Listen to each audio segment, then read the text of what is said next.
natin to. Ganda. Jacob, yan. Grabe naman yung gold. Grabe naman, oh.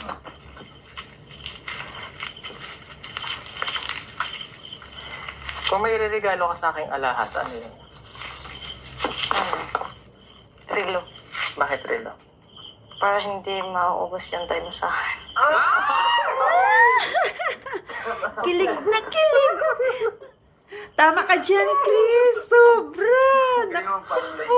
Sir, puligawan mo na yan. Buksan mo na ang kahon. Okay. Chris na, buksan na! Buksan mo na ang kahon. Nakakilig itong Iangat mo. Chris Pao. Ito to ba? Ah. Sing-sing na ba yan? Handa na ba kayo kung ano to? 1, 2, 3. Wow! Gold! Ay, parang dining set talaga yun. Oo, pwedeng isang lahat